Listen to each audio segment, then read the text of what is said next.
کیا آپ اپنی بات کے سچ ہونے کی کوئی دلیل پیش کر سکتے ہیں؟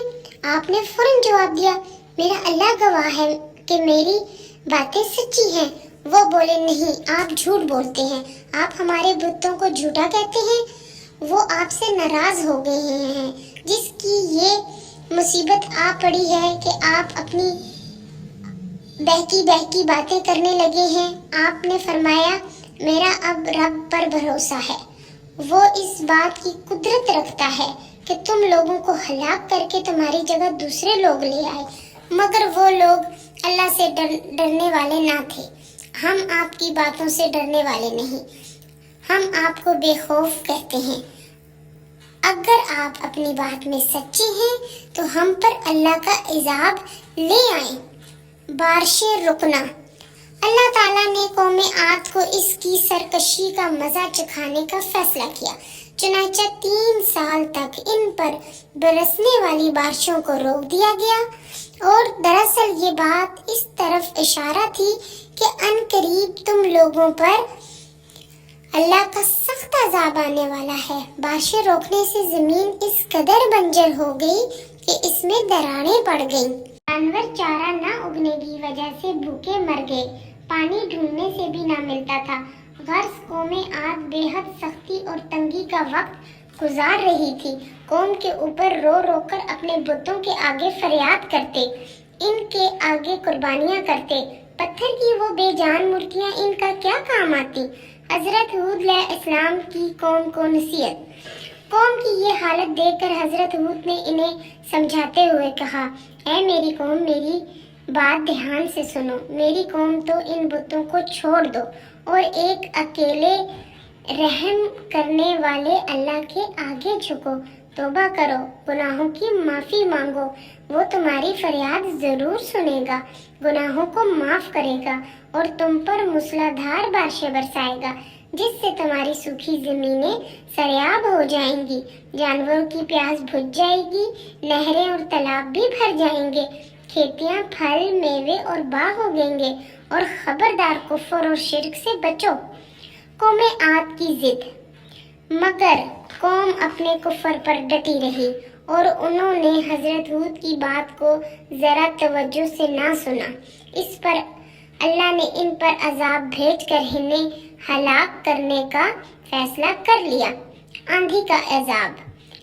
پیارے بچوں، اللہ کے پیغمبر حضرت ہود کی بات نہ ماننے کے نتیجے میں آخر قوم کی ہلاکت کا وقت آ ہی چکا تھا۔ چنانچہ پہلے آسمان سیاہ ہوا، پھر اللہ نے اس پر ایسی تیز آندھی بھیجی کہ آندھی پہلے کبھی نہ آئی تھی۔ یہ سخت خطرناک اور ہلاکت خیز ہوا قوم عاد پر 7 راتیں اور 8 دن تک چلتی رہی۔ اس تیز ہوا نے ہر چیز کو جڑ سے اکھاڑ کر پھینک دیا، مقامات ڈھا دیے، درخت اکھاڑ دیے، ہر چیز تباہ کر دی۔ بتوں کے آگے فریاد مگر بیکار۔ قوم عاد اپنے بتوں کے پاس گئی، ان کے آگے بہت روئی، مگر وہ تو نہ ہلے تھے اور نہ بولے تھے۔ بھلا ہلتے اور بولتے کہاں سے؟ وہ تو گونگے، بہرے، اندھے اور بے روح تھے۔ ان کے ہاتھ میں کوئی نفع نقصان نہ تھا۔ خطرناک ہوا نے قوم کے سرکشوں کو پٹک پٹک کر مارا۔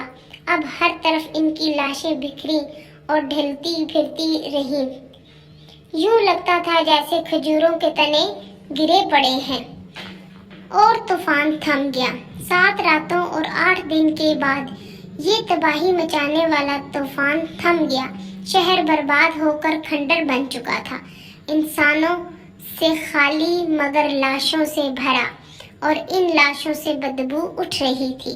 حضرت ہود علیہ السلام اور ان پر ایمان لانے والوں پر اللہ کا انعام۔ اللہ نے آپ کو پہلے ہی اس بات کی خبر دے دی تھی کہ نافرمانوں پر ہوا کا عذاب آنے والا ہے، چنانچہ آندھی آنے سے پہلے ہی راتوں رات آپ اپنے اہل ایمان کو لے کر اس بستی سے نکل جائیں اور طول سفر کر کر مکہ جا پہنچے۔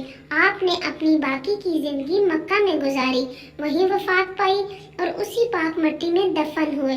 حضرت ہود بے حد بہادر، صابر اور نیک ایمان والے تھے. قوم کی سختی، مخالفت اور ضد کو صبر سے برداشت کیا، ان کے ساتھ نیک سلوک کیا، اچھا اخلاق اپنایا، مگر قوم اپنی طاقت کے نشے میں مدہوش تھی، اللہ پر ایمان نہ لائی، تکبر کیا، نافرمانی کی اور بالآخر اللہ نے ان پر ہوا کا عذاب بھیج کر ان سب کو ہلاک کر دیا. تو پیارے بچوں، یہ تھا حضرت ہود علیہ السلام کا قصہ. میرے چینل کو سبسکرائب کریں. اللہ حافظ.